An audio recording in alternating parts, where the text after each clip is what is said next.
Good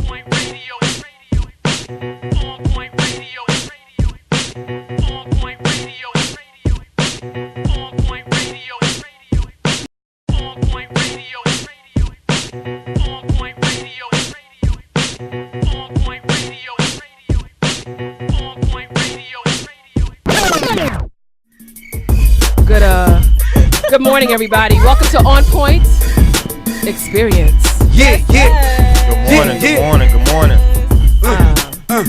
So, this is the easiest way to say good morning on a happy Saturday. Let's do a quick roll call. Yeah, going across the street. You got your boy Will Jameer Townsend in the building. Good morning, America. How you guys doing? Representing South Georgia and the Country Boys, Shetty Will in the building. Yeah. What's going on, everyone? DJ Queen Dream. Thank you for tuning in to the On Point Experience. And I am, yes, Hurston. And you're tuning in. And don't forget to call us if you want, 929-227-4646. Every Saturday, 9 a.m. to 11 a.m. Yeah. And we're on our Facebook page, Facebook Live, and On Point Experience page. Everybody's sharing it. So you got 2 minutes to share the show. 2 minutes to share the show. 2 minutes to share the show. Also, you can go on www.onpointradioshow.com. But, we really want to hear from you. We're going to have a really great show today. And you can call us again, 929-227-4646. Because when you listen to On Point Experience, it's real people, real talk, and real life. Hey, what's the 411, hon? What's the 411? I got it going on, Hey, yo, I got it Yeah. going on, hun. I love this segment. What's What's the 411? I got it going Yeah. Hey, yo, I got it going on. You get to tell about everything that's happening during the week. I want to share. I got 2 things that I want to share with you guys real quick, okay? Real quick. One, I want to congratulate my grandson Isaiah. He took his first walk. It was that's the bomb, bro. Yeah, man. Isaiah Cole took his first walk. Well, in that, the new year, I want to say there's new things, right? So I'm going to discourage all you guys, well, not you, because I'm sure you don't do it, to stop drinking coffee. All right? What? You guys are going to help me. You guys are going to help me because I'm going to paint a visual. We all drink coffee. I know. Yeah. So I'm going to paint a visual that every time you walk into this establishment, it's going to get you to save your money, and you can invest that money at the end of the month. And plus the coffee is just too expensive. We're going to talk about Starbucks. Okay. Now, what's happening in Starbucks is now they're allegedly getting sued by some of their previous workers. Why? Because they are developing complexes. They are developing phobias that are speaking towards them not taking out the trash in the bathrooms. Why? The bathrooms now, they saying, are very unsafe. They're finding a lot of uncapped syringes, blood on the walls, on the floors, unwrapped condoms, and these are the places where drug addicts and other people go in to do their deeds. Several workers have been pricked by some of the hypodermic needles that's inside the bags, and now like I said, it's creating a phobia to where now they have lawsuits against Starbucks, and they refuse to take out any of the garbage. So Starbucks is now creating something they called a sharp box. What that is, you discard the syringes. I don't know if this is a good idea. Me personally, being in a security field, whatever. A control is the best measure, and one of the controls is either have a security there or a buzzer, or just stop the public from coming in using the restroom. I don't think that goes against any laws. That's the only way that I find that they can control that matter. What do you guys think about that? No, well, I wanted to say, so now when you go to Starbucks, I want you to visualize someone in the bathroom shooting up, okay? So that'll make you walk out, save your money, and then invest it at the end of the month, okay? Right? Yeah, give me that, Dave. Give it to me. Louder, Dave. All right, cool. It doesn't look like any of that. Let me get clarity. It doesn't look like I that's was gonna. going to say, I don't frequent Starbucks. Okay, that's good. So I'm supposed to stop coffee. Yeah, that's right. Because people Starbucks shoot queen. up. They shoot up. Yes. I'm not Starbucks queen. They're not paying me enough for you to give me that label. Listen, they're shooting up in your bathrooms. Thank you. That's what had happened. Okay. Oh wow, she's cutting you off like No, I'm not cutting you off. I'm just saying. Did I tell you about the blood on the floors and in the walls? You did, but Unwrapped condoms. Are you going to Where get is this when we get sued So- by Starbucks? What you going to do? Are you a part of this entity? Listen, yes, I'm gonna help out. Okay. I got the money. Okay. I got the bag. Well, you have a So- comment, Shad, on that? Yes, without mentioning the name of the company, I think that there are a lot of places that are unsanitary as far as the bathrooms. I agree. Even the areas in which they prepare our foods. Having been Can we stick to in bars and stuff like that, well, we can stick to coffee, but if you want me to talk about the Killing health me of right now. if you want me to talk about the health of coffee and why people shouldn't drink coffee, hit okay, me I up. agree with No. you. Let's Please. not. No. I drink decaf every once in a while. I think that coffee and caffeine is bad for you, and so I try to stay away from it. Even though It is bad. decaffeinated coffee does have small amounts of caffeine in it, but caffeine is just a bigger drug as glucose, sugar, and everything else, and so I tend to try to stay away from those things. I just want to say a New York University Center for Drug Use and HIV Research is 58%, because we in you Go like to the numbers. Starbucks. 58% of 86 New York City business managers surveyed said that they had encountered drugs in their business establishments. So that's over half. Yep. All right. Living in New York City, guys, get used to it. Living in New York City. Just Get a be glad you coffee. wasn't growing up in the 80s when I was growing up. You know, that's right. There's a lot going on those corners. You get a Murado, whatever, Mikado, and some heroin. So I'm going with my what had happened. Would you like to hear my what happened? Or Yes, would you like to go, Shad? Yes. I'll let you go. Thank you. So I just want to acknowledge two trailblazers. On a sad note, we lost a trailblazer in Puerto Rico. I don't know if you guys have this music. Kevin Fret, for all of my Latin trap artists, supporters out there. We lost an artist, Kevin Fret, who was an openly gay artist, and he was fatally shot in San Juan this past Thursday. While riding on a motorcycle, Mr. Fret, 25, was in the neighborhood of Santurce. I'm sure I'm going to get corrected, at about 5:30 a.m. when he was shot twice in the head and in the hip. He was taken to a nearby hospital where he was later pronounced dead. A lot of violence going on in Puerto Rico, certainly after Maria, but because there's a heavy machismo and heavily homophobic community, I want to say kudos to you, Kevin Fret. Oh, is this I'm Like This? Okay. Well, he was known for a single title called Soy Así, which means I'm like this. And he was very proud of who he was, and he was always played around with identity gender. So I'm sure he'll be a lot more famous posthumously than he is, before.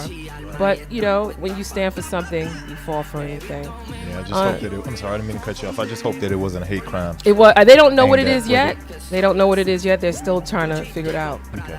Yeah. 2 shots to the head. But he was riding, but he had received several threats by being who he was, and hopefully be a role model. But I also want to say there's another note of another, the movie that's out on the basis of sex. Ruth Bader Ginsburg. Ruth Bader Ginsburg. Yep. It's about the Supreme Court justice and her life, and talking about, of course, all the things that women have gone through, where it was at one time legal to discriminate, and now it's not. Well, it shouldn't be. And so I just want to say, hallelujah, Ruth. Thank you, Ruth. Thank you, Lord. Ruth does not have any more signs of cancer after her operation. Congrats. Congrats. Now, everybody was waiting by and wondering what was going to happen, because we couldn't afford in this administration to lose another Supreme Court justice. So thank you. God bless you. We all continue prayers for you, Ruth Bader Ginsburg. You are the GOAT in modern day justice systems. But more importantly, thank you for your health, and we continue to keep you in our prayers. That's my what happened. Nice. You guys have something to say about that, or what? You know what? I'm a huge fan of Ruth Bader Ginsburg in the sense of she defied and broke numerous stereotypes and was able to overcome a lot of things in her life in order to get to where she is now, being a Supreme Court justice. And I really appreciate. I like to call her RBG because I feel like we're cool like that. But I really appreciate. Personally? Not yet. Okay. That's what we all call. That's what everybody calls. It's a goal of mine to be able to meet her. to meet her. Oh, okay. It really is. That's your goal, to meet her? I always like to meet people. I love meeting. Out of everybody, people. you want to meet her. That's what's I up. met you, so That's I true. got to met you. So Nice. I guess it would be her. I'm wearing my boots today. I'm wearing my boots today. But I got to tell you too, coming from a family that's really strong in cancer on both sides of the family, seeing her fight, because it takes some willpower to get over that lump. You know what I mean? And to stay focused on that, because some people, once they're notified, they give up. Yeah, it's mental you know what I mean? disease, totally. And so I give her big props for standing there fighting the fight, a huge fight, and winning. Yeah, I don't know if you guys have ever had an opportunity to see it firsthand, but unfortunately I have in two instances with my aunt Valerie Hall, who I lost in 2008, and my grandmother Claretha Wilson, whom I lost in 2011. Cancer is a very nasty disease, and the thing about cancer is it doesn't care how much money you have, where you live, or anything else. It is a very nasty disease that comes in and just destroys you, and you really have to be strong in order to persevere to get through it. So shout out to RBG for fighting and continuing to fight and beating cancer. That's what's up. Well, thank you for that. And what's your what had happened? Oh, mine is a little, I usually try to keep it positive with my what had happens, but I was reading, if you guys had an opportunity to watch the Golden Globes. Did anyone watch the Golden Globes? I did not. Thank God for Nancy forcing me to watch it. I had an opportunity to watch the Golden Globes last week. Right. And I noticed with one of my favorite movies that one of the characters was absent on the red carpet, in the sense of the Black Panther, which I was a huge fan of that movie. Okay. If you guys would have seen it, you would have noticed that Chadwick Boseman did not appear with the rest of the cast as they were coming down the red carpet and doing their interviews.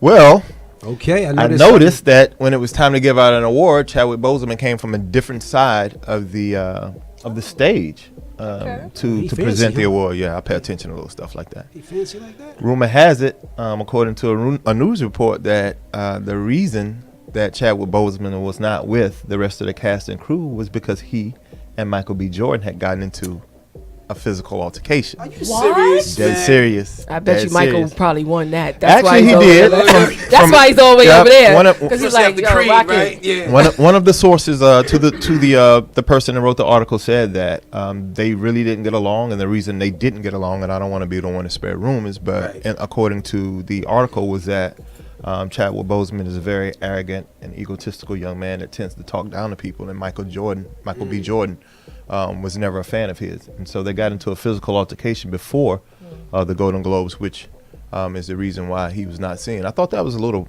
peculiar when I first watched it. They got in a fight before the awards? Yeah. Wow. Yeah, before the award show. But the person that the source, which after reading it, I'm thinking it was one of the young lady, one of the actresses that was with them. Right. Actually said that it had been something that had been brewing for a long time, and that they never really got along on the set of the movie as well. And so. Wow. Which would explain why the fight scenes was so intense and good. Yep. Added. Maybe. Good point, Queen. But you know what? I don't care what anybody say. Once the red light comes on, the show must go on. Yeah. You have to act it out. I mean, you're actors. Act like you like No, each but other. Michael Get a probably part. say, yo, you walk over here. Yeah. You gotta He just finished What- doing you- Creed. wait, He just time finished out. doing Creed. He said, yo, you walk over here. Mike B. Mike B is from Right. He was in that that Michael mode. B is from New Jersey. I know he's from Newark. He ain't from no soft part of I New Jersey understand either. that. So you gotta But what I'm understand, saying, like, I get it, but I'm saying at the end of the day, Professionalism, it's not about you. Right. It's about the camaraderie of the group.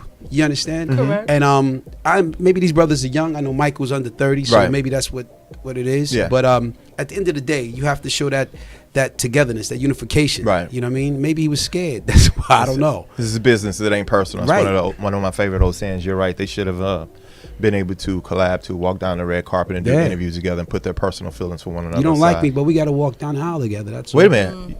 You said that with a conviction when you looked at me. Come on, Will. You know what it is? I think it's 58% of your feelings how you feel towards me. Yeah, 58%. That's my what had happened. I thought that That's was what's pretty up. interesting. Yeah, that is interesting. The fact that you caught that too. I caught it. That's You had good. something to say? No, I love you, Michael B. Jordan. That's all. Oh my God! Yeah, Maybe- this- Holla at your girl. Maybe you can meet him when I meet RBG. When I go holler at Ruth Bader Ginsburg, I'll make sure you get to meet Michael B. Jordan. He's a phenomenal actor. I've watched him grow since like The Wire. Yeah. Right. He's Yeah. come a very long way. Very proud of him. Very proud. Hey, one fun fact for Michael B. Jordan. Do you know that I Go read too I much. love this brother. I read too much. Yes, that's great. Go ahead, bro. Do you know that he actually got started from going to a doctor's appointment with his mom, and the receptionist at the doctor's office told his mom that she should go and get photos of him so he could start modeling? Really? Yeah, he wanted to be a basketball player, and that was all he wanted to do. Which was- explains was why be a he's on basketball 2K. player. Right, and so he went and took the advice of the receptionist at the doctor's office, and look where he is now. You know? Awesome. Let me ask you, how many I need C's to are go in to the lemon? doctor. I'm sorry. How many C's are in lemons? How many C's? I just Well, the average limit. I like that. Everybody, we'll be right back with Single Moms Chronicles. What had happened? Will making me look There are enough good times, so they do bad. A lot of people don't have food, and how much food waste we produce. Raises people. Wildfires. Pick up trash on the street. Be nice to people that everyone can smile. We could use renewable energy sources. If we made a peace treaty for the world, that would make the world a better place. We live in the age of anxiety. The sage says, why are we giving all our energy to the emperor with no clothes? He's turning us all into foes, caught in the throes of the information age. Fake news and unpaid dues on a social media stage. Too many fingers on hair triggers, it's a pressure gauge. Guns won't save us when bullets are raging. Dreams taken and promises given. Years of education for wages at a minimum. Hashtag my misery with those who can choose to stay removed, stay seated. Behind these screens, behind these memes. Filtered out truth, but I can still hear them screaming. The revolution is trying to go Facebook Live in the age of anxiety.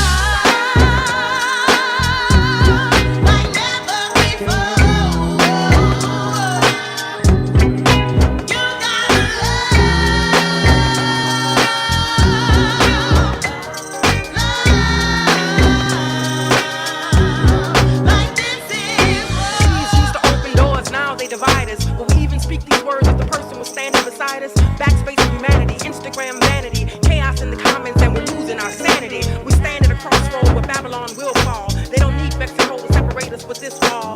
Oh yeah, it's glowing, tornadoes and hurricanes, fires devour, flood waters follow, thirsting for water, flimsy umbrellas, holding on, waiting for someone to tell us we will be saved.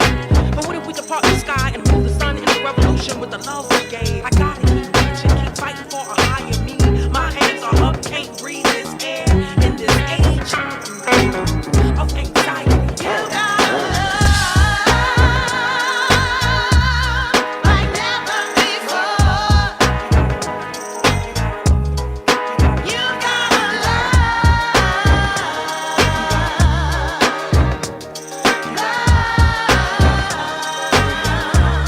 like this is love is the answer. Who cares what the question? Life is a classroom. Love is the lesson. Love is the reason. Love is the proof. Love is the weapon. Love is the truth. Don't believe the lie, 'cause the love is the truth. Don't believe the lie, 'cause the love is the truth. Love is the truth. Love is the truth. Love, love, love.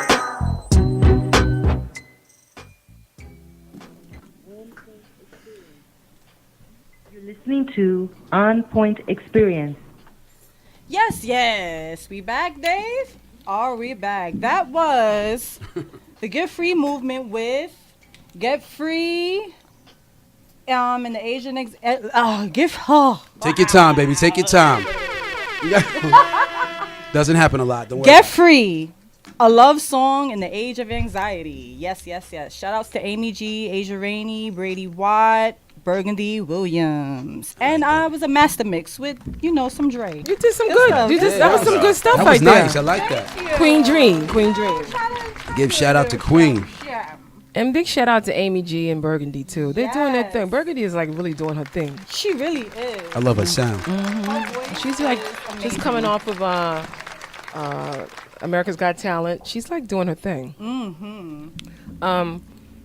So let's get into it. Flipping the script, page 1. We got the real McCoys in the house. So you can keep going while I begin this process. So as you all know, I do Single Moms Chronicles. And Single Mom Chronicles, you don't necessarily have to be a parent or a single mom, but you can definitely relate as you deal with the psychology of people of all ages. A little bit about me as a single mom. I've had the experience of raising 2 great young men, and that has allowed me to talk to many different and work with many different types of people. So this week's topic of Single Moms Chronicles are how to communicate with your teenager. So I've done a lot of different research. I've done some writing about this topic. I've done some empirical experience from this as having 2 teenage boys. And I looked at it, and they all seem to have the same responses. And so I just want to give a big shout out to Dr. Gregory Lance from Psychology Today, because I'm going to use his tips and some of his tips on how he, as well as me, communicates with teenagers. So I'm going to give a couple, and you all have children, and you've dealt with the teenage age. And you dealt with kids as mentors and coaches, right? And as gamers. And after school. I used to be an after school. But you do that every day. You work with kids, right? Oh, yeah. So I'm gonna start off with, I thought this was important because, when you have a teenager, you find it. You got to be creative in getting the information from them, right? So it might be things like you might want them to clean their room. You might want them to do their highlights tape, or you might want them to, or you might want them to do better in class. Right. You might want them to work harder. You might want them to excel and be above average just in whatever it is that they're trying to do. You might want them to do something different that they would probably not want to do. And so the responses that I've gotten that once shows me that, okay, what I'm doing is not working is either the blank stares, the immediate, yes, okay, like shut up, or the slouching, or as soon as done, put the music on, so because they know that they don't want to have this conversation. So instead of me hiding in the corner and you hiding in the corner and crying and feeling some sort of way, here's some different tips that I want to share with you all, and maybe how you can address it. Let me get my pen. Hold on. Get my glasses on. You're getting your pen. You're so funny. So these are real quick. One, you got to give him an advance. I'm going to say him because of my child, or I'll say they. Okay. You got to give them advance notice that you're going to talk to them. So stuff like, okay, hey, later on this evening after you come home and you settle down, let's have a conversation, And so to tell them that ahead of time, well, at least, and then tell them the topic that you want to discuss. Because, they don't want them, having fun and enjoying, and all of a sudden you say, yo, I got a call from your teacher. They're like, so at least let them get prepared, right? Mm-hmm. The second thing, and I know everyone will laugh at me when I say this, but you should feed your child before. Feed her. Because they're in a better mood, for real. You don't want, is the pizza here yet? Right. No, you should feed your child so they're ready. Their blood sugar is intact. Right, Chad? I mean, you understand the whole thing that comes with it. I say feed them so they won't be able to escape and run. They're tired after they finish. Right. Well, just more or less they're focused. I thought the way to a person's heart was through their stomach, but I guess the way to their mind is through the stomach as well, huh? Uh-huh. Well, you don't want to correlate hunger and irritability already. Right. Because if I don't know about your kids. My kids, when they're hungry. Personally, I get hangry. Yeah, so do I. My daughter like that. Huffing. Ditch the lecture. That just sometimes it works, but just condense your stuff into some bullets. Right. And get to the point. And they usually get it because they already know what they did or they know what they're not doing. They don't need a whole reminder of when your grandfather was your age, life was rougher. They don't need that. My daughter called me Bill Cosby. They She don't be need like, that. well, let me get that straight. Whoa. Right. Because I tell No, stories. it's okay. I tell stories. Your daughter call you Bill Cosby? No, because I tell Word, long son? stories. That's what's I up, forgot. son. Okay. Control your emotions. Right. Because it's stressful already. I mean, I remember back in the days when you knew that your teacher called your mother, you didn't really want to go home, did you? Nope. Because you knew your mother was going to go off. I wasn't going. And so control your emotions when you try to talk to them. I mean, it's again, it depends on what the issue is. Right. But although you can be frustrated and angry, yelling and screaming is not going to get the message Right. through. No. Just have to be mindful of your emotions. Walk while you talk. Sometimes you could talk to them while you're outside, while you're going to the store. And so it's not like a sit down and sitting in the corner waiting for this whole thing to be over. But just keep on moving throughout the day. Keep it going. Like, all right, we on our way to the store. Have the conversation while you're on your way to the store. So hopefully by the time you get to the store, it's over and you just end it. And you know another reason for that also is a good thing? While you're out in public, you can kind of control yourself too. Mm-hmm. We don't act the same way in public that we do inside our walls when we talking to our children. Right. So it kind of keeps us controlled. Okay. And 3 more, and then we can have a conversation if you Okay. remember. Okay. Use physical examples. So, like, if your child is, his room is dirty, like, instead of just saying, clean your room, do this, sometimes they may not necessarily know the best method of cleaning their room. So it's easier to just go in there and say, yo, if I come back and that room looks like that, it's on. I think another way might go in the room with them and start helping them fold the clothes, putting the clothes somewhere else, or pick up, you see this may not be the best place here. It might be better to put this in the laundry or hang this up or something like that. Be aware of your son's competitiveness. The innate competitiveness is real. And so, I always try to say, let's try to do better. And if you can do this, your brother did this, but if if your brother can do this, then, why are you doing that? I mean, I always try to play that back and forth because they do it too, they say. And then, allow time for follow-up. It's not going to, after you tell your son to do something, and let me just say this, it's not going to happen tomorrow. Right. So if you tell your son, do the highlights tape, they go, yeah, okay, it's not going to happen that day. No. So you got to give it some time, and your time is within your time of what you think is a good follow-up. But then you follow up and come back, because sometimes our kids are like, well, yeah, they said it, but they're not going to respond and do it again. And so I think follow-up time is key. So I think those are some tips, and I'd be happy to get your responses. But I mean, it seems it's a beginning step. It's not a cure-all, but it's a beginning step to address the slumps, the blank faces, and the heavy sighs when you're trying to get your child to move on something that they really don't want to do. Right. I mean, I'm sorry, brother. I'll be real sensitive about this topic, obviously, because of some things that I'm dealing with in my life. But I can say that every 9 of those tips can be cured by starting when they're young. Yeah. You have to set that tone and set that that hierarchy with your kid, no matter whether they're a boy or girl, when they're young, to have them understand that, as my mother used to always say, this is not a democracy. You get an opinion when you start paying bills. And so when it's time to sit down and talk, it's time to sit down and talk. I'm a little old school in the sense of, I think that there's a level of respect that needs to be given to parents, and that has to be brought out by parents, but that has to be done with a kid at an early age.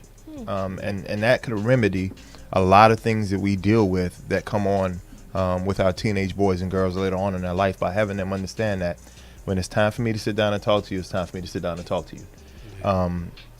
Although my mother always cared about my feelings, they never played any part in anything that she felt like she needed to discuss. And I think when the earlier you do that, the better relationship you'll have with your kid, in the sense of, like, even as a boy growing up, I had no problems talking to my mother. Now, my father was great. Like, my dad had a rule. And then it's a rule that I wish I could adopt with my son. Unfortunately, he's autistic, nonverbal. But my father's rule was always, if you're going to do something, you're going to do it here with me first, whether that be drinking a beer or anything else we want to do. So my father was pretty awesome at having my brother and I know that, if there's something that we need to discuss or something that we want to do, like we know that we can go to him. He used to tell us all the time, the only time I'll be upset with you is if you do this outside of the parameters of, of my ability to be able to look over you. But my mom, and I'll pass the mic, I don't want to hog the mic. My mom and I had that same relationship. It was easy when my mother and I had to have those talks, whether it be about sex, whether it be about school, whether it be about anything that was going on in our lives, because I knew once she started talking, it was like E.F. Hutton. I got to pay attention. Well, you definitely come from a different generation, and today's generation, there's a lot more ways to communicate. I'm sure you. I know when I used to come home, I couldn't text my mom throughout the day. Mm-hmm. So, but as soon as I came home, the discussion started, right? Right. But now you're communicating throughout the day, checking in, blah blah blah. So it's easy to kind of like tune out.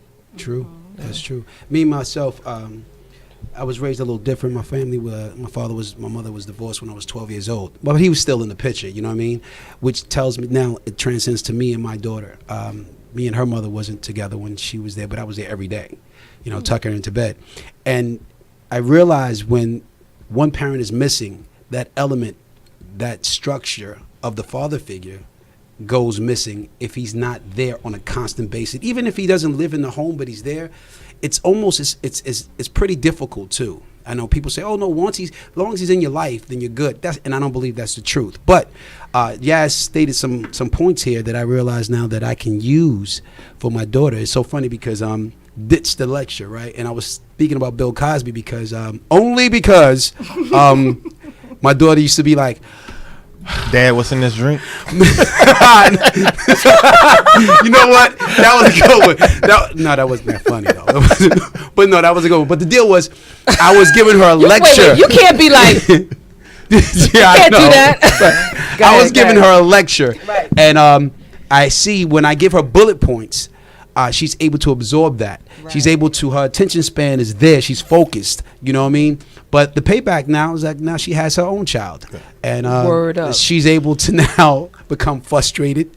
But it's all about how, I think, at the beginning core of it. I think that once you start at the core, the beginning, I think that transcends on to when he gets or she gets to adulthood. And then those values and those morals kind of, I think, follow. Hopefully they will follow them. Can I respectfully disagree with you on one point, Will? Yeah. And I said respectfully. Yeah. There's an age-old adage that it takes a man to raise a boy. I'm living proof that that's not true. Right. Now, with all due respect, my father was a military man, so he wasn't even... He and my mom got divorced when I was about 5 years old. Right. And although he wasn't always in the home, he was always present in the life of my brother and I. Mm-hmm. And we spent a lot of time with my father, traveling to different places to see him. But I think my mother did a great job of turning me into a good man.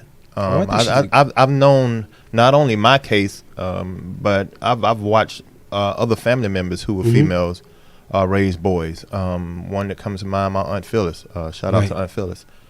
In Thomasville, Georgia, she raised 4 boys, and they turned out to be pretty good, good men.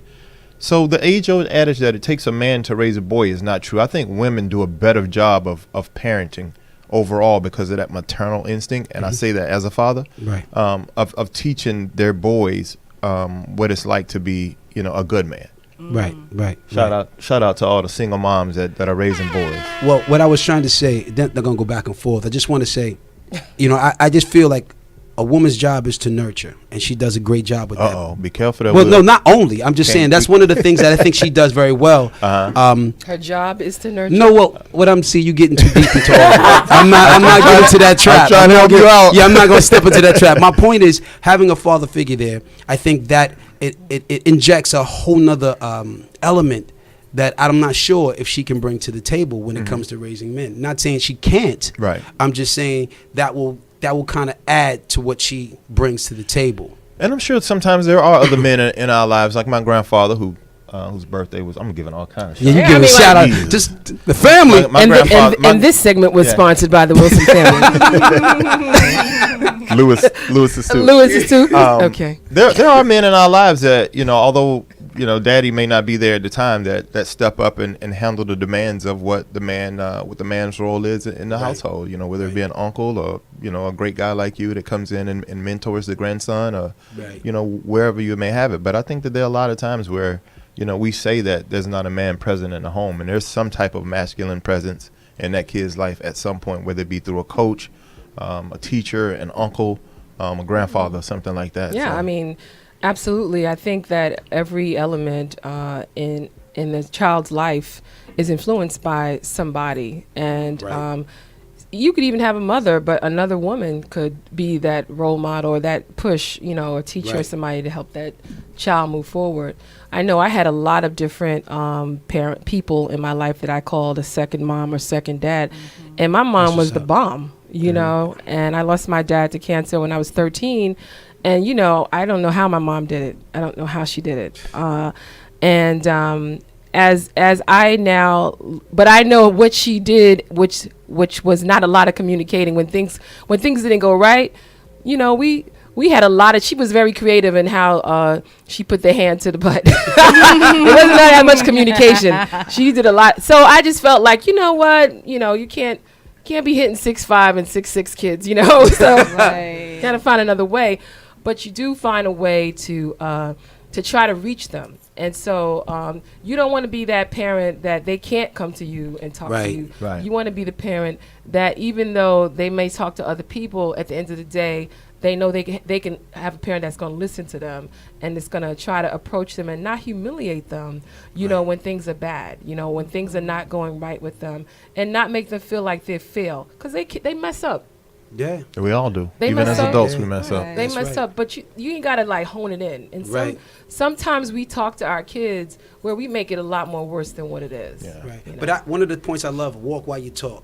I love that because you're out and about. You keeping your emotions to a level because you don't want to see nobody. You want nobody seeing you go off on them or her. You know what I mean? Yeah, because that wasn't like that when I was growing up. I know it didn't matter. I was getting hit. Don't ask for nothing because you ain't getting. You ain't getting nothing. Yeah, but I love that because it keeps you in check. My mom would embarrass me on 125. Wow, that is the worst place. To I'm about to say that everybody's out on 125th Street. Everybody's outside. You be trying to be like, no, let's not talk. They're like, no, we're gonna talk about this. Right. And then you walking like you really don't know who she is. You walking. Yasmin, Hurston, get back here. I'm like, and then all your friends remember you. I mean, it's real. Right. Anything else you wanted to add? Yeah, I wanted to, for you.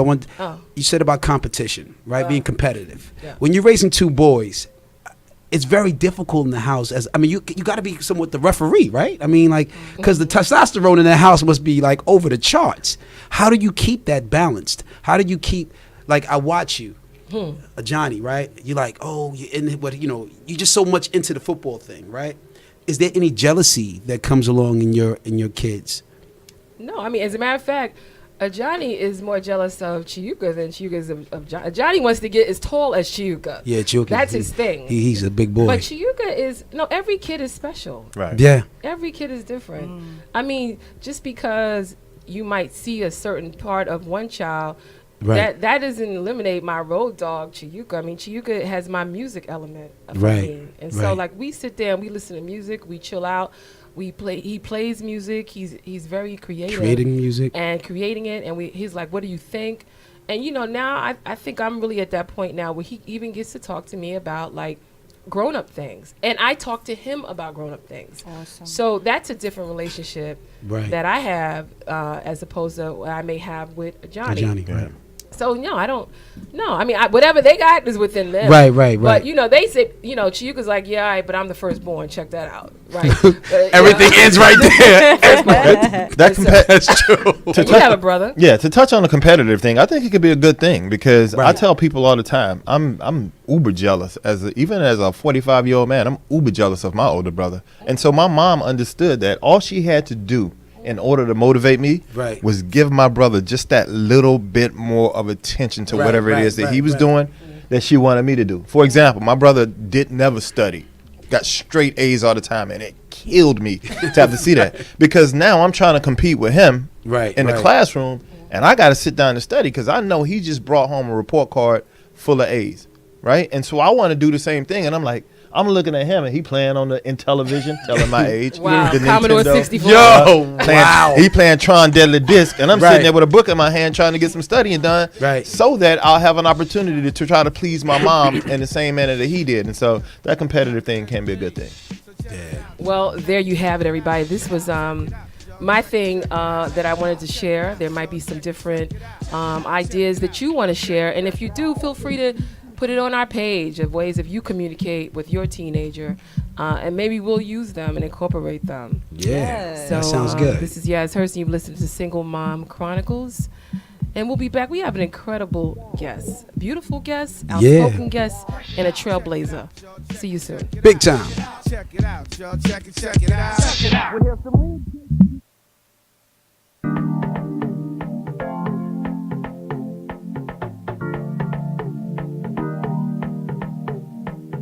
You hear that right there? Dini made that.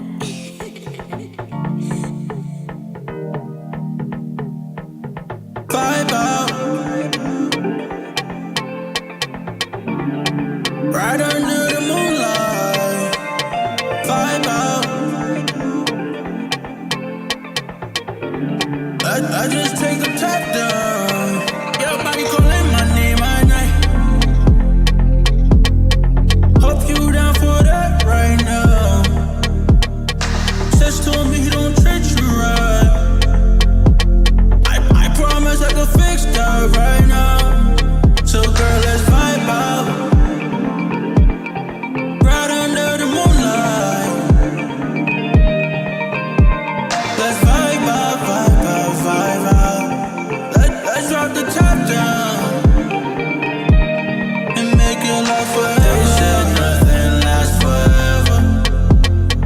I'm trying to take you wherever. Let's not waste no time when we together. Live life, enjoy life together. Call up your friends, girl. Call up your friends, girl. Pop out, vibe out. Let the fire burning, burning, burning, burning. Let's cook out. Cool out, you and me now. Just vibe out. Vibe out. So girl, let's vibe out. Right under the moonlight. Let's vibe out, vibe out, vibe out. Let's drop the top down and make it last forever. We can ride out. I got time now. You're so fine now. I got downtown. Let's go downtown. Trap your life out. Well, I gotta be on point. I got the on point experience. You know why? Because my name is Dr. Dre. I got the Yasmin on point experience. I got the Big Jeff on point experience. I got the Ray Ray on point experience. And of course, I'm with the man D Nasty with the on point experience, because that's the only way Dr. Dre rolls. On point experience. Yes, yes. And you just listened to Moonlight by Little Haiti. Well, thank you for having me here. This is quite a pleasure. Yes. You're such a beautiful woman. I love Yes. your smile. Oh, thank you. Hey, and before we get started, I know my wife is listening, but I'm gonna get in trouble for this. Oh boy. Yeah, you don't want to do that, bro. Don't do it. Trust Don't me, do it. please. No, do it. Do You it. gonna give a heads up, a notice? Right. You gonna give a heads up. A heads up. I'm gonna go ahead and ask now. Can I get some tickets to that plus size modeling event that's coming up next year for New York Fashion Week? Oh, well. I need that. I'm a fan of the plus size model. Well, see, here's the thing. There's a difference between New York Fashion Week and Full Figured Fashion Week. Okay, I want the full figure. Okay, well, the Full Figured Fashion Week is held in June. Okay. He can't wait. Well, I'm getting he's that going to body have to right. wait because this year we're taking a break. We're coming back in 2020. Okay. We're doing a little rebranding and switching up things a bit. Awesome. So, yeah, 2020. Just stay tuned. Okay, thank you. Let me ask you, what was that aha moment where, usually you break in, you walk into a restaurant and somebody go, oh my God, you should be a model. You're beautiful. You should get pictures done. What was your moment? Well, the whole plus modeling industry was something I did not expect to do. I literally walked into a building. A former associate of mine he's still a makeup artist. He asked me to participate in a class as his model to do makeup. Right. And the head of the Plus Academy, Gwen DeVoe, who I must say is my Obi-Wan Kenobi, she introduced herself to me. She said, "Oh, I think you can do some modeling." I'm like, "Yeah, okay, sure. Tell me anything." And we talked a little bit more, and at the time she had what was called the Plus Academy, which trained models on how to walk, etiquette, the whole nine. And from that, I said, you know what, I'm paying this money. I'm going to earn this money. So I really focused on learning how to walk and just learning how to be a model. Right. And one thing led to another, and I started getting booked, especially in Jersey. A lot of the Jersey crew, I like to say, the houses, what they used to call them, they really cater to plus size models. So I started doing a lot of shows in Jersey, and then it kind of evolved into doing makeup and just Full Figured Fashion Week. Nice. Well, breaking into that field, did you have to ever be in an area where you were mixed size, or was it just all plus figure models? Absolutely. And how were the dynamics when you did that? It's interesting because whenever we did shows out of state, first thing they say was, "Oh, are you the entertainment? Are you the singer?" No, dear, we're not. And then they would sit I call them the skinny bees. They would sit. What's the bees? What's the bees? The skinny bitches. Oh. I didn't know if I could say that. You know, you already did. FCC ruling. I didn't. Okay, it's all right. But I love my slim sisters just as much. Right. But at the time they were nasty, out. so they deserve that term. Of course. So they would sit in the corner and snicker, and then they're like, "Okay, let's see what this big girl can do." Right. And as soon as I got up and I started walking, they're like, "Oh my gosh, I didn't know you could walk. What do you think I could do?" That's interesting. Yeah, at the time, and to a certain degree today, there is a lot of that. There's still a lot of that. Right. And the thing is that people don't understand that plus models, the plus community is actually one of the largest consumers of clothing, makeup, and, just fashion overall. So, a lot of them, they had a nice little wake-up call. Yeah. Your nails are fire. Oh, thank you. My hand's ashy, but yeah. Well, I didn't want to pay attention to that. Just lick them. Just lick them. Fingernail polish. Thank you. So why don't you tell us a little bit about your upbringing? Like, where are you from? And I was born the daughter of a sharecropper in a cotton field in Alabama. Brooklyn in the house. No. Lord. No, I was born in Brooklyn, born and raised in the streets of Brooklyn. Shout out to Houdini. I see you little shit. Yeah, that's the Colonel Abrams. Okay. not gonna let it. There you go. My father was a supervisor in the post office. My mother was a homemaker. Okay. And I mean, I grew up in private school. I attended private school up until high school, where I attended High School Music and Art,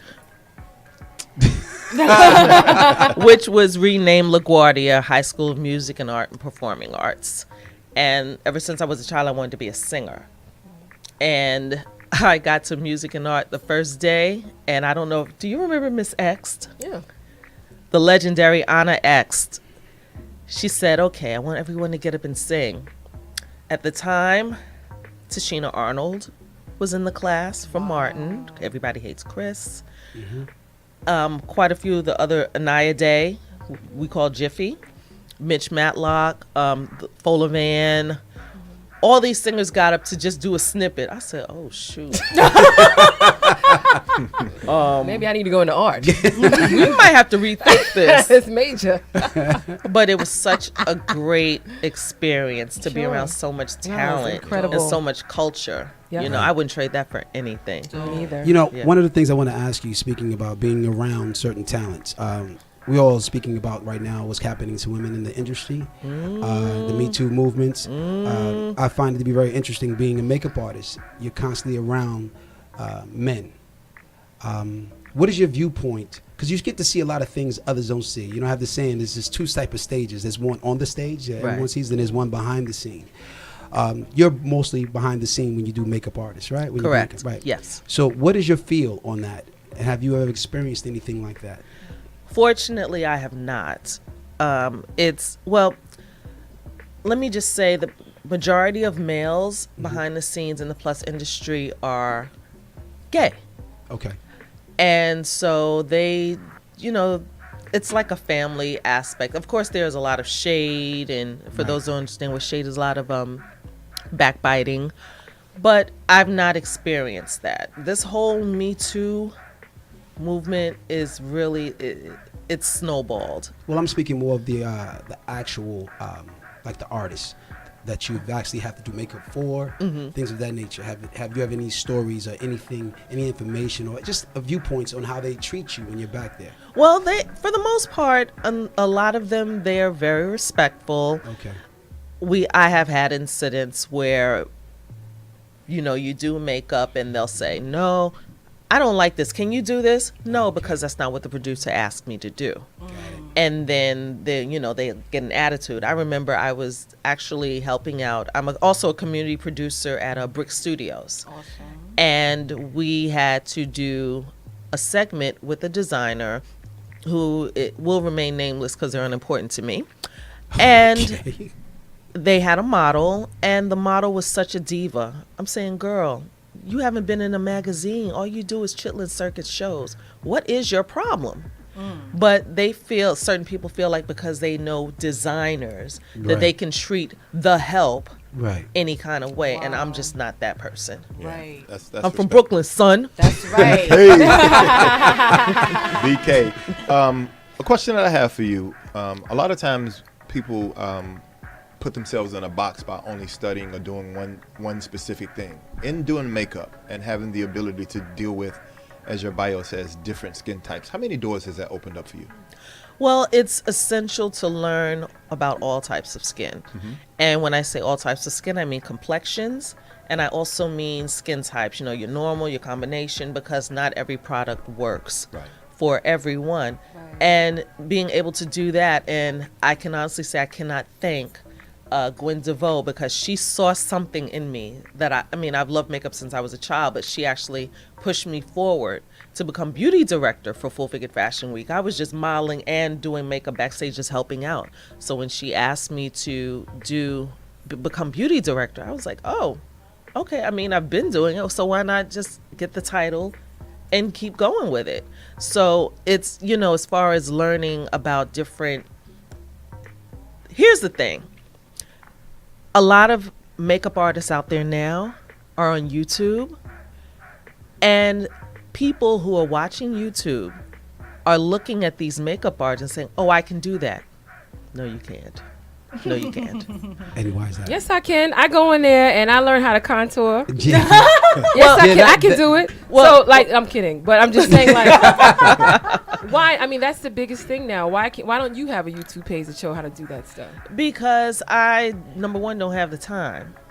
I've somewhat retired from doing makeup hands-on because I do a lot of other things, which makes me tired. But people don't understand, when you see makeup artists on YouTube, they're only doing one shade. When have you ever seen, with the exception of a couple of makeup artists, have you seen them do different shades besides themselves?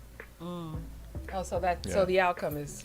The outcome is totally different. Yeah, that goes to. I'm sorry, I didn't mean to cut you off. No, go ahead. Finish. No. Go ahead. That goes towards the question that I was trying to get at, and asking, if that's open doors for you to not only do shades of African American skin, but maybe go into the Caucasian skin or the Latina skin. It has. But I prefer dealing with, and I'm not racist, so please let's clarify. I prefer dealing with people of color because there's so many complexions, so many undertones, and our skin is beautiful. Our skin is beautiful. When I was working for Fashion Fair, the majority of our clientele was of the African, let me see if I'm saying this correctly, diaspora. And it was amazing to me because a lot of the women, their skin was beautiful. They're very pretty. They were very pretty women. But then you had that percentage who were not pleased with their skin. I remember having a client who was Yasmin's complexion, and she said, "Oh no, I don't want to be as black as you." Wow. Wow. The same complexion. But that's unfortunate. But I it is said, true. "Oh, okay." Yeah, we got that issue. Yeah, we so do. I gave her this complexion, and she walked out and was happy. I see.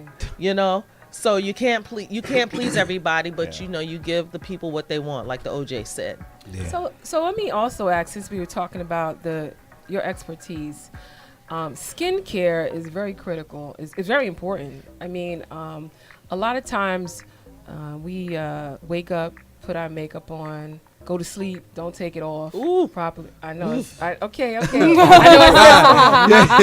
About to kill her, Can you tell us the steps of, the whole, before you begin to put your makeup on, like what you should do, and then as you remove your makeup, what you should do, just so you can have a better night's sleep and your eyes don't wake up puffy. Okay, well, first of all, I'm older now, so I can't remember all the questions you just asked me. So I'm gonna ask when you I to wake repeat them. up So and first I thing you do- want to put on makeup, what do I do? Okay, the most important You thing. ain't that much older. Well, look, I just had a birthday. Things Happy happen. birthday. Not like you didn't want to mention it. Capricorn Nation, baby. By the way, but can you just answer the question a little bit? Happy birthday, Okay, though. the most important thing. The most important thing, cleanse. Back in the day, you would tone and moisturize. A lot of products now don't require a toner. A toner would be just to take the residue off from the soap, and then the moisturizer. But generally, you cleanse, you moisturize, and after a certain age, like myself, you start using serums. Serums are very important because they have a lot of collagen and certain peptides that will actually help your skin to remain youthful and just smoother. But that is the most important. That's before you put on the makeup. That's before you put on the makeup. And then you add what is called a primer. A primer kind of smooths out your skin, kind of gives it a smooth canvas. So when you use your tools or what have you, it'll go on a lot smoother. And then you apply, like this morning, I have a sinus cold, so that's why I look like I have Samsonite under my eyes. She said, bags. Yes, exactly. Luggage. Oh, I forgot. We have a certain age and we only know what Samsonite We know what Samsonite is. Yeah, Clarify to everybody else. I'm sorry. Okay, go ahead. But you're not that old. Will you stop acting like that? Because you're a year older than me. Stop it. Oh, okay. All right. I'm sorry. I didn't mean to blow your Graduate. spot. Right, exactly. All right. Well. So what's Samsonite again? I have to tell you a story about that. But there are certain things that you can do if you have puffy eyes in the morning. Take a spoon, a metal spoon, put it in the freezer, put it on your eyes, and the swelling will start to go down. How long are you supposed to keep that on there? Maybe a couple of minutes, and you'll start to notice the swelling. I use cucumbers. Does that make sense? That's good too. Cucumbers are good too. What advice would you give men? Pause, everybody. Can I just finish the question? Oh. Before you give advice to him on his bags. I'm sorry. I'm sorry. He doesn't have bags. What would you do when you take off the makeup? Okay, so you use a cleansing, or depending on your skin type, a cleanser that's either a foaming cleanser or just a regular cleanser that will just wipe everything off. Sometimes when I go out at night and I have full face and I've had a few cocktails, I tend to use the wipes. I know, and I'm not going to say any names, but there are very good wipes out here that will just take all the makeup off. I don't know if you guys... Is there a correlation between drinking and the wipes? I don't understand. Well, sometimes you're a little bit too inebriated to just do a full wash. I mean, I don't know. Yeah, so you just take a wipe and then you just get it all off. And then in the morning when you feel a little bit better, hopefully you'll feel better. Use that toner. Then you get the cleanser and then you get that toner and then you moisturize and then you're good. Yeah. A lot of men are getting in touch with their feminine side, right? Like metrosexual guys, yes. right? Yes. What advice would you give them for taking care of their skin? The same thing applies. Cleansing, moisturizing. What did you think was going to be different? I mean, you got to understand, we don't use makeup. Face. We don't use makeup. So, you clean your face. Toner? I mean, what is toner? Explain these things because I have no idea well, what let me these just things say are. this. I don't either if that makes you feel better. You know I'm what just it sitting here acting like I know what it is. Okay. Fake it till you make it. He doesn't know. Because I'm like, okay. Okay, well, basically a toner is just used to kind of wipe off the remains of the cleanser, if necessary. Nowadays, we don't really use toners. It's just cleansing, getting a cleanser, and then a moisturizer. So you're saying, like, for a male, just wash his face, right? And then use the toner. No toner. See what I'm saying? This is the reason why I'm just confused with how we use these products. Back in the day, it was cleanse, tone, moisturize. Now it's just cleanse and moisturize. Ms. Giddens, may I help 1 second with my brother Will? Yeah, please do. Here's what we do. What we do, you do it too? We wash our face, right, with soap and water, right? Right. Okay. And then we throw cocoa butter on it. Yeah, pretty much. Like my regimen. I understand that. I understand. Okay. Yeah, that works. Or shea. Okay. Or shea butter, right? I got you. There you go. As long as that skin is not ashy, like my hands this morning, you're good. So tell us what a beauty director actually does in this in your field. Okay, well, like, what does that entail? What is the responsibility of that? Because I'm very proud of you, Tonya, for that. Thank you. Yeah. Thank you. It is a lot of responsibility. I like to say just in one sentence that my job as beauty director is to make sure all the models look beautiful when they hit the runway. That's basically it. The beauty director meets with the producer, the executive producer, and we discuss looks for the shows. And my job is to make sure that the looks are executed, as well as put together a hair team and a makeup team to make sure these looks are pulled off. So like Ashley Graham. No, Ashley shouldn't wear pink. She should wear red. Like, well, Ashley can wear whatever she wants. I know that's right, baby. And let me just say, sidebar, Ashley Graham was our 2014 Full Figured Fashion Week Model of the Year. That's what's up. That's right. It's 2019. She's still my full figured fashion model of my life. Definitely got it going on. You get in trouble. My wife knows I love her. Alicia, I don't know this guy, Alicia. He's just here. A clarity of that. Are you, like, you identify what the best looks are for various models? Or, yes. And what we try to do is push the envelope. Color or something, or yeah, I'm absolutely. Really, okay. No, absolutely. We try to push the envelope as far as looks because everyone thinks, oh well, plus size women, they should look a certain way, and we like to say no. We can do anything. We can do goth. We can do Asian inspired. We can do a lot of different looks. Yeah. And so, what's the stereotype as far as of what when you said that plus models should look a certain way? What's that? Well, you know, back in the day, like say the 70s, even the early 80s, they were saying plus size women should walk around looking like Mabel King. Yeah. Come on now, wearing muumuus and that sort of thing. You know, because for those, I'm telling my age again, Mabel King, Mama from What's Happening. Y'all should know. We know. Okay, y'all know, but other people may not know. Right. But as time evolves, there have been so many beautiful women, not necessarily of color, but of all races that are plus size and that are doing the damn thing. Yeah. You know? Names, where's Jill Scott in this when she came out and she was a plus size artist? Did she play a role in any of how the fashion direction goes? Just wondering.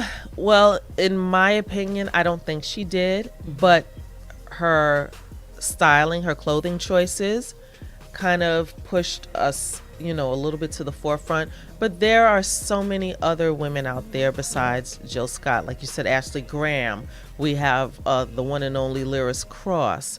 We have the Trailblazers. Let's look at the original runway diva Sharon Quinn. There are just so many. And the late Mia Amber Davis. You know, these are women who really put forth the trail that these young girls are trying to emulate now. And, you know, they need a lot more work, but hey, what are you going to do? I want to switch a gear real quick. I want to talk about your the Paisley brunch. The purple Paisley brunch? The purple Paisley brunch. What created that? What started that, other than being a Prince fanatic fan, I'm sure?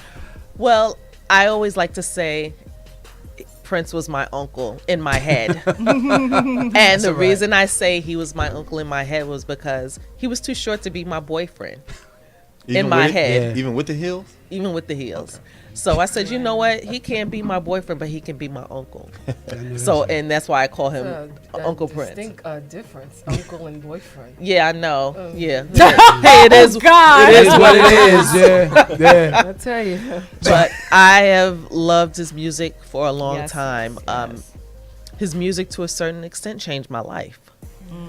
And when he passed, that was such a tremendous loss. It is still a loss. Big void. And I figured, why not do something to celebrate the legacy of his music?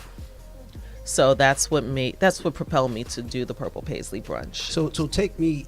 I'm at a brunch. What am I to expect at a brunch? Just a meal? Am I going to hear Prince's music throughout the whole brunch? Is everything purple? Like, how is it?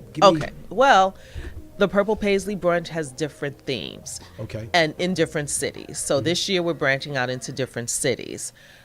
For instance, the last brunch we did, which was last September, it was a pajama party. Okay. So everybody came in dressed in pajamas. Some of them tried to come in there looking like Vanity Six, you know. And our host, the one and only Jerome Benson from The Time. Oh, fire. Really? Fire. Jerome! Yeah. Bring me my hat. Yeah, so he was the host, and it was just all Prince music. And then the brunch was held at Taj Lounge in Midtown, so they have a wonderful buffet. So you eat, you drink, because they're bottomless mimosas and bellinis and sangria. So you're eating, you're drinking, you're hobnobbing with Jerome, and just enjoying just the music. And we don't play all Prince. We play the associated artists. We play songs by Jimmy Jam and Terry Lewis. We play the Pleasure Principle. Right. That's a descendant of the Minneapolis sound. So there are a lot of different components that we have in the brunch. And last year we had approximately 300 people. Are these special invites or? No, not at all. You have to pay to get in. Oh, okay. That's of course. Money talks. I like that. Have you ever? I'm sorry, ma'am. No, go ahead. Have you ever thought about in your Purple Paisley lunches, just taking one song and breaking down the lyrics? I think one of the most beautiful things about Prince's songs are the lyrics and how sustainable they were back then, as well as how sustainable they are now to people that understand what love is. Well, you know, we get deep, but when we're at the brunches, it's about fun. We're having a ball. We're taking pictures. If you go on the Facebook page, the Purple Paisley brunch, the pictures from the event are up, and it was just great to see all races, all sexual preferences, just the culture, just overall, it was just great to see. And that's the one time where we're not worried about color. We're not worried about size. Well, let's take a pause right here, because Shed, is there a song that you like to break down by Prince? Yeah, I like because I know you got one in you. I'm sure Tonya would like to opine. I think that would take too much time. What's your favorite Prince song? When Doves Cry. Okay, what's yours? You know, this people. A young buck don't know who Prince is. No, I know who Prince is. I mean, I was into Prince, but I wasn't like a diehard Prince fan. Oh no! I mean, if I had to, I'm gonna be honest with you. I was a fan of his skills, being able to play so many instruments. Right. I love this music, but I kind of stayed with the Michael Jackson people. You know what I'm saying? Okay, you chose Mike. You know what I mean? Okay, So, chose Mike. You know, I mean, I loved him. I love the fact that he was a great musician. Okay. I'm just saying. So you don't have a favorite song? Wait, Purple Rain. Did you see? You know what I'm saying? But wait. When he said Michael, my face kind of like. So the battle goes on. You know what? I did that too. I was on a a Prince site, and they said, which death really impacted you? I wrote Michael Jackson. I got unfriended by like 5 people. Wow. Those are a few of the artists that you have to pick a side. It's like Yeah, Biggie you and do Pac. have- exactly, You know, you have to. And I hate. I don't. But I will hate come to to say your it, brunch. I miss Pac more than Biggie. Y'all. Yes! Go on and shoot me. Whoa. Go on and shoot me. And you got to So go what's back to your favorite Brooklyn? song? Hey, it is what it is. Right. Ooh. What's your favorite Prince song? Adore. Yes. But that is the only song I cannot listen to, because if you play it now, I will just burst into tears. That's Please how don't I put am it on. about Please don't Purple put it on. Rain. Is there a reason for And Purple Rain is my least favorite song. I can't listen to Purple Rain. When I watch the movie, I cry.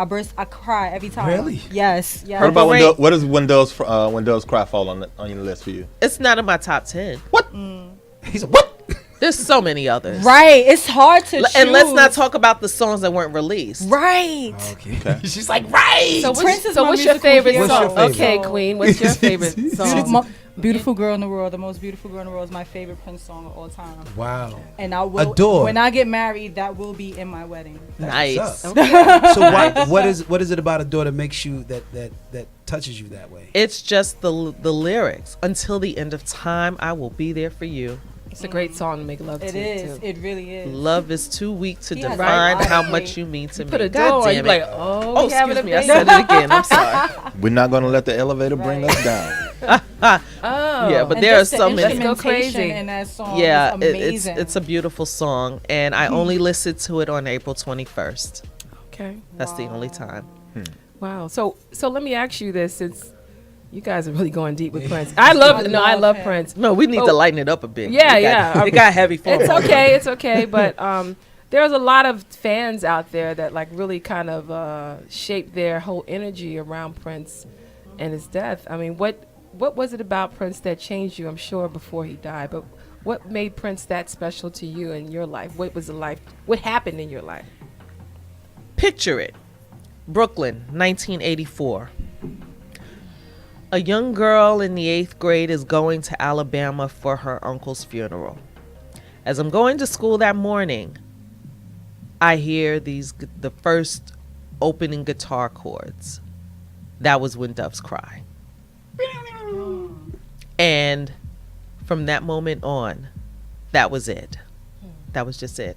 And then, ironically, that night, when we were going to the airport, we took an evening flight, a night flight. New York Hot Tracks, how many remember that? New York Hot Tracks debuted the video.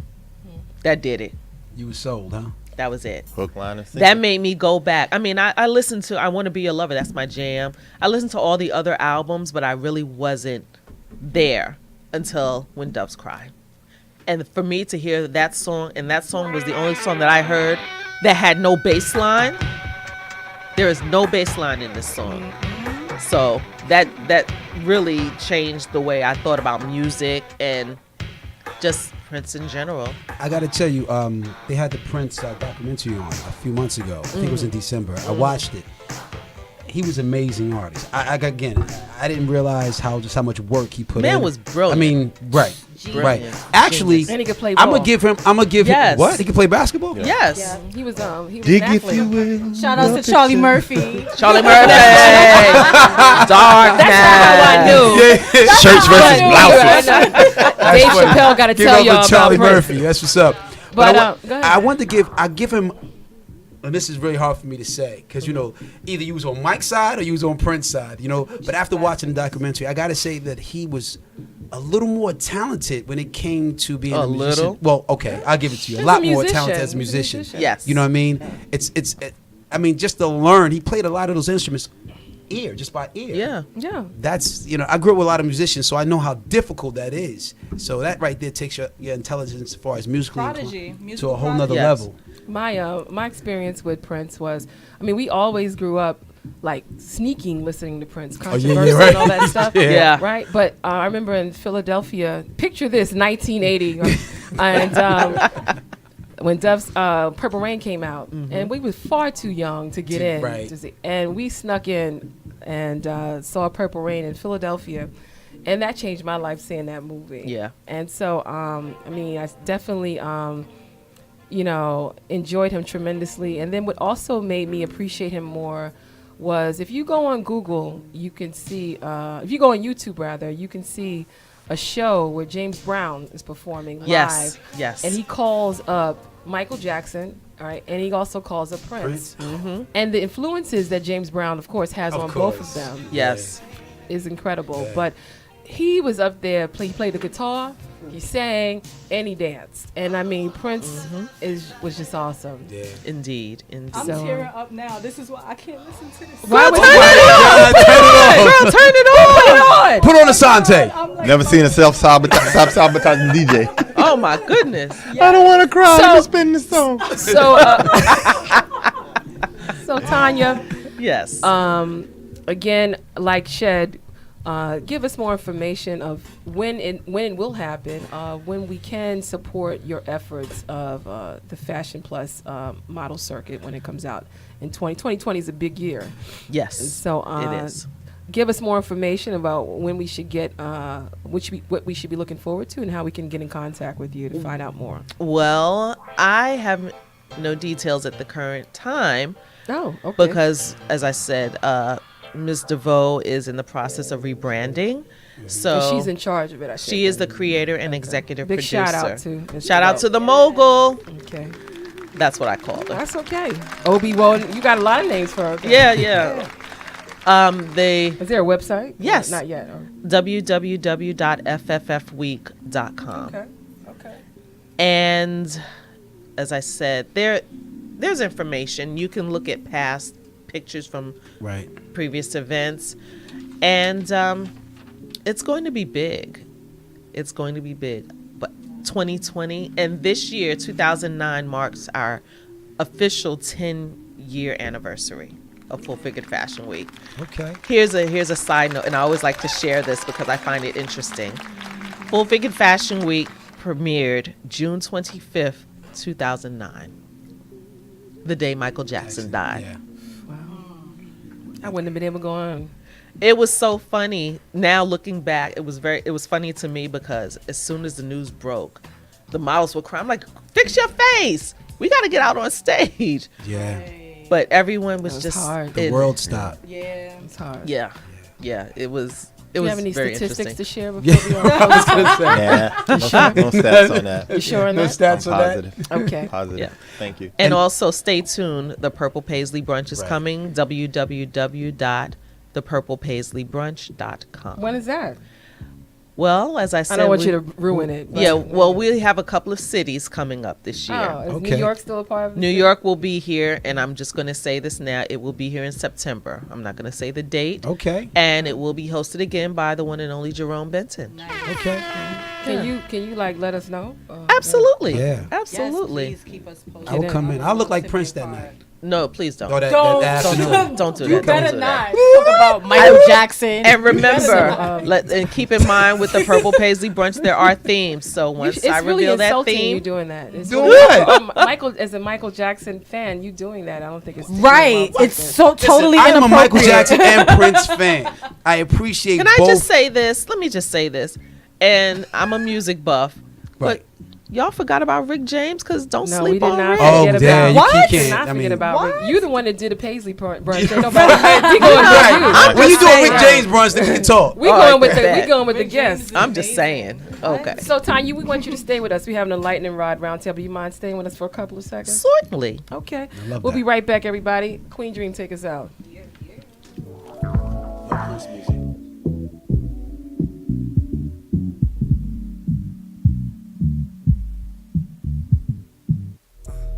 You see the guap, oh yeah.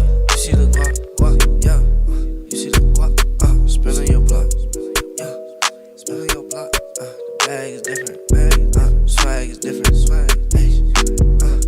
You see the bag is different, she like the swag is different, swag. You see the bag is different, she see the swag is different. I'm in a Tesla, nigga don't test me, baby she on me, tryna arrest me. She told her boyfriend I am her bestie, 30 is on me, do not upset me, ayy. She see the bag is different. She see the swag is different. She see the bag is different. She see the swag is different. Catch me in the Hellcat speeding. All red seats they bleeding. I spent some racks for no reason. She want my soul, she a demon. She see the bag is different. She like the swag is different. She see the bag is different. She like the swag is different. Let my diamonds drip. Blanco in the ring. She gon' coke her nose. Blanco and your bitch. Wait, too much Glock, gotta run it up. Boy, you mad, you a runner up. Multiply the bands, I don't double up. I don't do the stands, only do the off. She see the bag is different. She like the swag is different. She see the bag is different. She like the swag is different. Swag is different. Bag is different. Try to touch my bag. You gon' get left missing. I like that shit though. Hey, bitch. Hey, bitch. Yeah.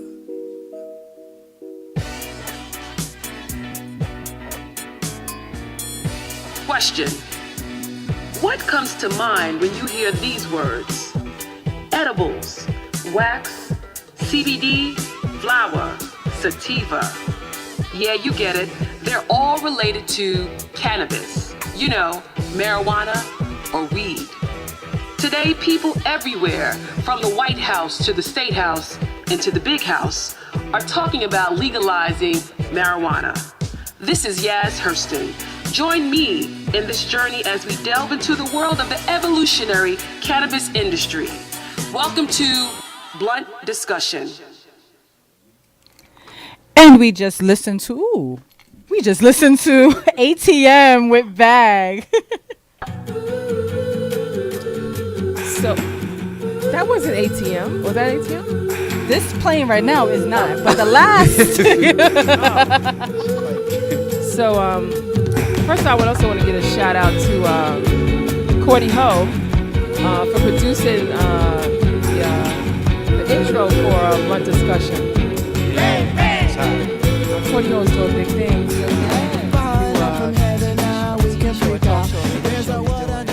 Bringing people together, doing big things. Shout out to Cordy Ho. So this is a new segment that we're doing. You guys ready? Let's do it. We're ready. So this is gonna be called the Lightning Rod Roundtable. Uh-oh. Is my mic on? Oh, yeah. Your mic sounds nice. Check one. Check one. 1, 2. Yes, y'all. So this is called the Lightning Rod. Uh-oh. Some of us know the questions and some of us don't. But I'm going to make sure I ask a question that nobody knows so everybody at least be on the same page. Fair enough. Okay. And so one of the questions, I'll get this out the way. I'm going to yield to our brother over there, Shetty Will. So the rules of the roundtable discussion.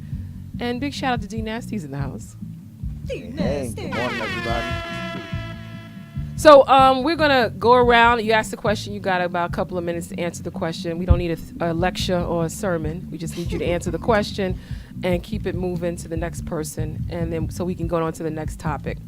So, Shed, you articulated it a lot better than when you told me, so I'm not going to act like I know how to say it. So you start off with it, please, as we start the Lightning Rod Roundtable. Table. Yeah, boy! So, my Lightning Rod discussion? Please.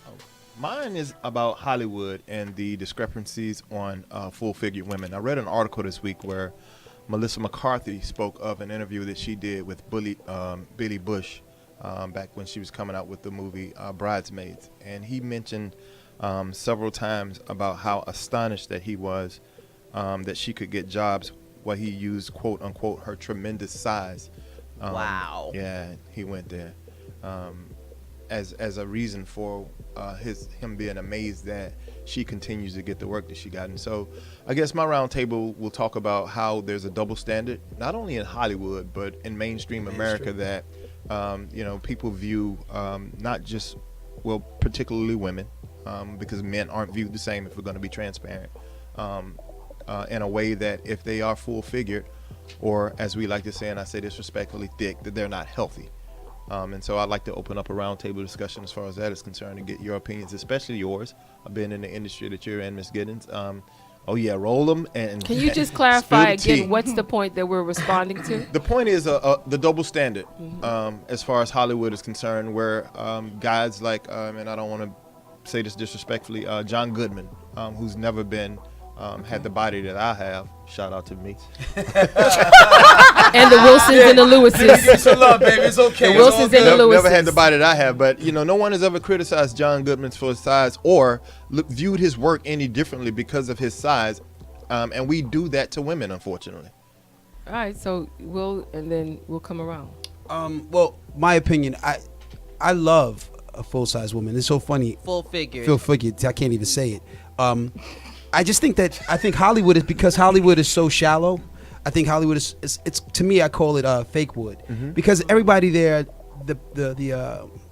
everybody is fake. It's not what it appears to be on TV. Me personally, used to being entertaining myself, I know a lot of it is fake. I don't think you guys get, when I say you guys, I'm talking about women that are and men that are big. They don't get the props that they should, because most of them. I have a brother, no joke. You trying? Yeah, I'm trying. I have a brother, no joke. Answer the question, Will. My brother is a big boy. He's like 260 pounds. He's like 5'9", but his heart is very healthy, and I think that's what matters. Yeah. Okay. Boy. You would put me in the hot seat with this one. My goodness. I think it was very tacky of him to say that. First of all, the word tremendous. That's an insult right there. But then again, this is the same man who was joking with y'all president, talking about grabbing by the pussy. So, so as far as I'm concerned, he's useless. There is a very serious double standard in Hollywood. I mean, Melissa McCarthy, she's very talented. And, she's not getting the same roles as, say, a Gwyneth Paltrow, if you will. And there's always going to be that stigma, particularly with women of size, that they are not going to be as good. They're not as marketable as straight size women.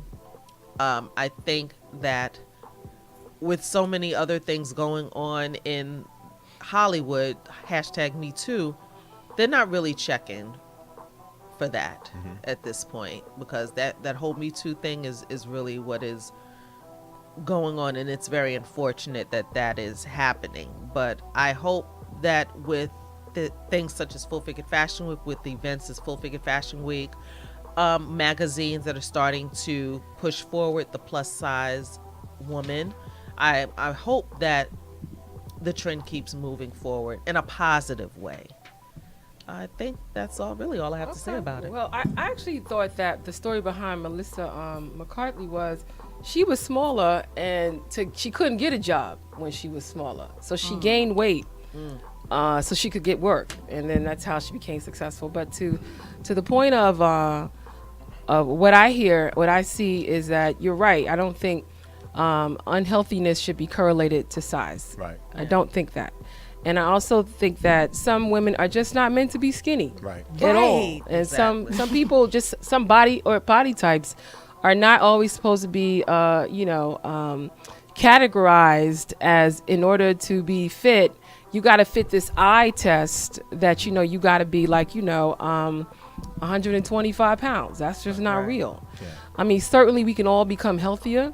A notice of that is if you run up the stairs and you're dying, you can be skinny dying as well as big dying. Yeah. So I mean, I think the important part to this is be the best that you can be, and then if you're eating right and you're living right, eventually your body will be what's best suited for you. Right. That's my opinion. Can I add something real quick? Okay, I'm just round table. Yep. Round table. Go ahead. You struck me with that. Go ahead. Sorry. I'm honestly it's cool. I'm just gonna say, whoever that, I didn't see it, but just based off of what y'all saying, whoever said that, he's lame. He doesn't know what he's talking about. Just because somebody is, one size and another size, somebody could be a bigger size and be healthier than somebody that's skinnier, and somebody could be skinnier and not healthy as somebody that's bigger. So it's just a matter of how you take care of yourself, and just be real. That's all I'm gonna say. Okay. You want to add to it, Queen, before we move on? Yes. Self-love, people. That's what it's about, because there's something about confidence that demands people to respect you. If you have the confidence in yourself, someone can say whatever they want to say, but it won't matter, because you love you the way you are, and that's just that. And you can't please everyone. Some people, you look at some of these celebrities that lost a ton of weight, and you look at them and you are like Walking Dead. Like, what? Like, they look crazy. So I agree. Different sizes need to be celebrated, different shades, different forms of the human body, diaspora, all of that. Celebrate it all. and be intelligent and understand that heredity plays a huge part in our genetic makeup, and that influences how we are. If you come from a family that's genetically predisposed to being a little bit bigger, your health is going to be different than that of someone who comes from a family that's from smaller. So become intellectuals, study up on things, educate yourselves. Okay, next one, politics. Oh dear. If the governor or someone high up asks you what your 3 top issues were and why, what would they be, and why do you feel that they're important to you? Why don't we start with Queen? My 3 issues are, specifically in New York, I'm speaking as a New Yorker, the rent is too high, there's not enough good paying jobs, and I feel like the educational field we're lacking. There's a lot of people that's getting degrees and they're not smart. Like they're just, that's just so those my, are your top 3 issues. Yes, those are my top 3. Shut. I would say community policing would be one of the bigger issues that I would speak to the governor on. Even though he's not a local politician, he's over these local politicians. The number 2 thing I would talk to him about would be the tolls as far as bridges and tunnels are concerned, with the amount of money it takes to get into New York. Even with having an easy pass, the cost of crossing those bridges is way too high. And then the third thing that I would speak to our great Governor Cuomo about is cannabis, and doing everything he could in order to expedite the process to legalize recreational use of cannabis and for health benefits. My first conversation will be about government accountability and transparency. I think that a lot of our government officials are definitely not being open with us with the truth about different matters. My second will be national unification. Things that happen in Charlottesville and Ferguson and things of that nature, we need to really, really dive into. Also, healthcare is just too expensive. A lot of our people can't get the proper healthcare. So those are the things that I'll be speaking about. Fair enough. Boy, this was a very interesting question. First and foremost, Governor Cuomo, keep the arts in the schools. Have to have an outlet for these children, whether it be music, art, drama, whatever. You have to keep these children occupied. They're out here. They're for the most part, particularly in the urban areas, there's nothing for them to do. So, you know what they say, an idle mind is a playground for the devil. That's right. You know, arts in schools. Second of all, definitely rent stabilization. There are so many people out here who have been living in these apartments since 1912, and the rent still keeps going up, particularly for the elderly who are on a fixed income. Have to do something about that. And third of all, definitely education. We have to keep moving forward as far as technological advances. We have to stay on top of things. You know, children in Asia, they're on it. Right, all the time. Yeah. So we have to really be more assertive and more cognizant of that. I think that's it. I would say rent stabilization, definitely. Transit, the MTA, ridiculous. Like some really got to be done about that, because that goes up every year. And then third, community policing, definitely. I was in a car with my friend, not this past Friday, but the Friday before that, and they stopped him because of his tint on his window. It's supposed to be like 70 something, I think, the percentage. I think it was, one was 18, the other was 20, the two front was like 36, and they just held us there. So I just called my mother, because I was a little uneasy. Yeah. She was there like as soon as I got off the phone. You know, there was 3 cop cars behind us. Of course. For what though? Yeah, they got to do better. Yeah. Oh, I was the first one. Oh, that's right. That's right. No, I just thought I was listening to D Nasty. You know, it's so important to have these different perspectives when you bring up these issues, because sometimes we only, politicians only listen to one population and one group of people, and they think that speaks to everybody. And it doesn't. The next thing is relationships. How long should you wait to introduce your new boo to your family? Oh Lord. Will, you want to start? Yeah. Let me just say this to you. You should not introduce your new boo to your family or your kids at least after a year. You don't understand. People walk around here with issues and they're not interviewing anybody. It's almost like having a job. You are the corporation. There's a probationary period. You don't even know if the person is going to actually make it past that probationary period. So why would you invest bringing him or her around your family when he may not be there within 3 months? I think that we act too soon. We act off our heart, not our minds, and we get ourselves in a lot of trouble. You want to go around this way? That's fine. I don't think that there should be a time frame put on that. I think when you get to know that person and you become comfortable with that person to the point where you feel as if they're going to be around for a while, then you make that introduction to your family. But if it's something that's going to be fly by night for you, or somebody you're really not interested in and can't see a future with, it doesn't matter whether it's 2 months or 2 weeks in. If you feel comfortable enough with that person and you're a pretty good judge of character, then I think you do it in your own personal time. And I don't think that there's a time stamp or time frame like Steve Harvey, who hated on us talking about the 90-day thing. I don't agree with that. You was talking about the cookie, huh? I'm gonna say you definitely got to give it time. At least 6 months, I'm gonna say, because even when you're comfortable with a person, just things happen. And I feel like if the person is with you through adversities and through different things and y'all still like tight knit, things are looking promising, then I would say, okay, maybe this is someone you want to introduce to your family. I agree. Do not introduce them to your family if this is something new and you're still unsure about certain things, because it kind of gives you a certain look if your family sees every time at Thanksgiving John got a new girl coming to the table. It doesn't look good. So they don't even want to know. They be like, okay, well, right, we want to know the next holiday, right? If he makes it, right? If he makes it, right? John. I don't know where that name came from. You name your kid John, you got to expect that he's going to be different. Definitely don't bring him up here. Yeah.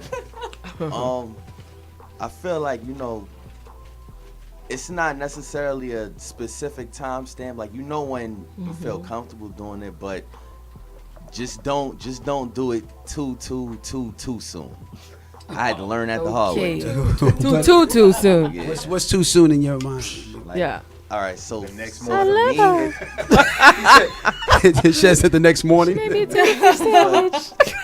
She put her fingers through my beard. What was it? I think like a week and a half.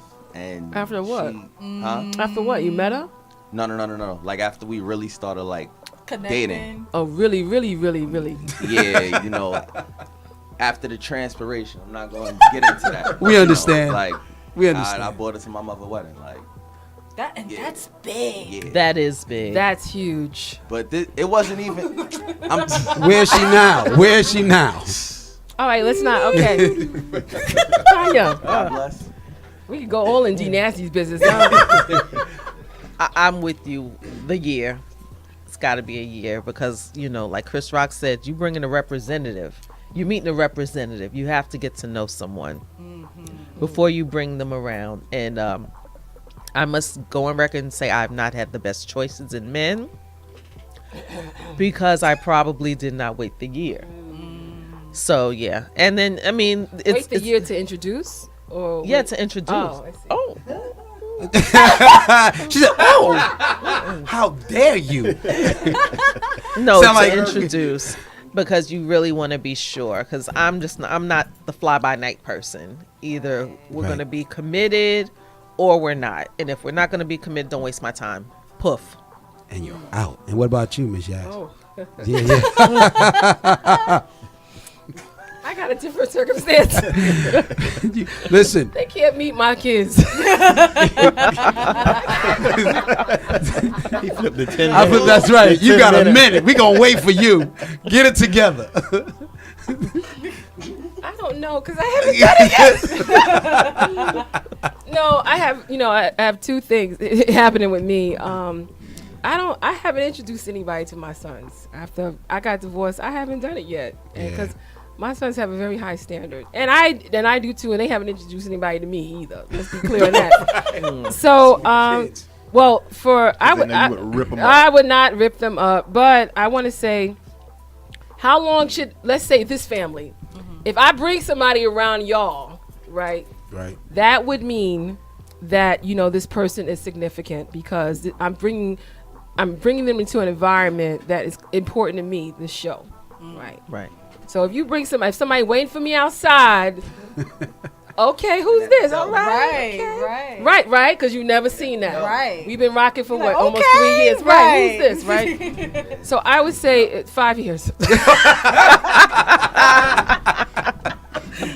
right, and the last question. You're gonna be right before the nursing home if you wait 5 years. It's true. Wow. Shots fired. Shots fired. No comment. It came out too. So, the last one, and I'm sorry to delve into current events. Do you think there's hope for R. Kelly? Ooh, it got, Tonya, it got really quiet. Woo, it got quiet. Yeah. You know, it's so. Wait, let me just put this in context, because let me just say, this is a conversation not in every household. It is really a conversation in, like, I think in an African American household, because of my friends that are like non-black, they're like, what happened? Right. Like, what's the big deal with R. Kelly? Put that on, put that song. And I'm like, what are you talking about? No, they have no idea. So this is an eclectic group apparently that's talking about this issue. Do you think there's hope for a man who is being accused for being a pedophile for a number of years and is still making music that probably is now the highest selling songs today after all this stuff has been coming out? You want to go? Go first. I don't know. I really don't know. My first instinct is no. But he just released some new music. I admit. No. Oh, okay. Oh gosh, he just dropped it. Right. Born in the Day or something like that. I can't remember the name of it. Yeah. How can you come back from this? Many have. That's true, but So no, you don't think? not many of them are black males of a certain age. I agree with you. Personally, I think he's done. I think he's done on the fact that he can't read or write. So I know for sure Jive took all his masters. Masters is how you eat. So he's forced to go on tour to make his money. And with organizations or movements like Mute R. Kelly, they're actually canceling his shows now. So his financial aspect of R. Kelly is definitely depleting very fast. He's losing his homes. And I think he's done. I think that when you listen to R. Kelly, you listen to the music. Now when you listen to R. Kelly, you listen carefully to the words because you know what it's associated with. So I think he's done. I think R. Kelly has an illness that needs medication. Cosign. But I think the cure is in parenting. And being a pedophile, that means you're dealing with people under the age of 18. And if people would parent these young ladies that are able to go to his homes, they wouldn't have these issues. And so if I know where my daughter is at 10:30 at night and I'm not allowing her to go to a concert where there are going to be a majority of adults, then I don't have to worry about her ending up in R. Kelly's arms and being stuck in his home for an extended period of time. So if we could just get back to parenting and doing what it takes in order to raise our kids instead of befriending our kids, we cure R. Kelly and a whole bunch of other ills in this nation. Preach. All right. I feel like musically he's not done, unfortunately. On a personality thing, he's getting slammed from every direction, but honestly, this isn't something new. We're in a different age and era where social media is a big outlet and things are exposed more, but this has been going on for decades. And if nothing happened then, unfortunately, I feel like nothing really is going to happen now unless something drastic. My heart goes out to all the victims and everyone that has been affected negatively in this situation. But I think it's bigger than him, because the reality is that he wouldn't have gotten away with all of these things if he didn't have the help. So if we're gonna focus on him, we need to focus on his lawyers. We need to focus on his managers. We need to focus, because there's no way he could have done this alone. There were people with him. So that's my take on that. It's, as sad as it is to say, it's a wrap. But I think, as far as his music goes, all of that about him, being the highest selling artist, he might not be going nowhere in that aspect.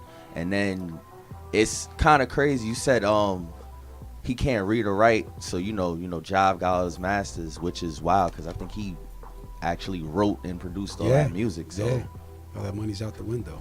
But he if he did indeed do all of this for decades and stuff like that, he needs some real professional help, because that's wild. Like, I remember when I was little, the thing about the tape, you hear about, him marrying Aaliyah, but then it's like there's more. I'm only 26, so that blew. That was mind blowing, because now it's like you listen to some of the songs and you think of the lyrics. It's like, so you wasn't setting the mood. You was talking to my little sister. Like, what's going on? Like, that's crazy.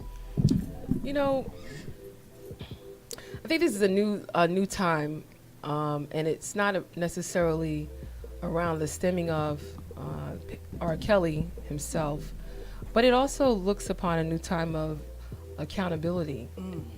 And I expect people to step up more.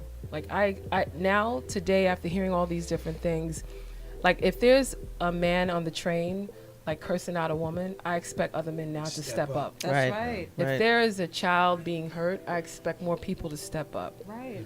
Because I think this is just a rallying cry of just kids that needed help and no one helped them. And a lot of people knew that this was going on. And because of who he was and how dope his music was back then it was easier for them not to say anything. But wrong is wrong. And just like, you know, we all got those uncles that you can't go to their house. Don't go to Uncle No. God, I never had that uncle. Get off his lap. Get off his lap. But yeah, can I Everyone has that. Yeah. And so I just want to end my part with the fact that, you know, take this as an opportunity to be better, and let's not let this happen again. So I think that was a lightning rod. Yeah, but can we keep that open for one? And I quick didn't let second? him do it, so I can't let you do it. You should've said. We're gonna talk after this. We gotta talk. Yeah, we're gonna talk. We're gonna have a great conversation right after this. Ooh, I can't. So we can have it again next week. You guys don't have to have it in the background. Next week is another show, and in that we're closing On Point Experience. Thank you to our incredible guests. Yes. Thank Tonya you for Giddens. having me. I had a good time. Pleasure. I want to say there's you said happy birthday to everybody. Is anybody else got? Because I got some. I think I want to congratulate Kevin McKenna from Step and Act for playing on Team USA, and he got a touchdown, and so good for him and his family. Step in the building. And Isaiah Cole, his first walks. Big time. Yeah, also. I love that. I like that name. Happy birthday, Tonya, again. Yeah. Thank you. Thank you very much. 23. Also, hey, I'll take it. Full figure 23. That's So we right. learned new terminologies today, not full size, full figure. Correct. Okay. And we also learned that you don't use toner anymore, right? Correct. Okay. And we also Shea butter. Shea butter. Yeah, shea butter. Shea butter's cool. And thank you. I guess today's a big day for you. So you're not going. It's not hot in here. No, I know it's not. I know it's not at all. But I just want you to feel it. Okay. Tune in at 8:30 to a football game. Give me some love, baby boy. Appreciate All right. Well, thank you all so much for joining into On Point Experience, and we'll be back next week, everybody. Yeah. Okay.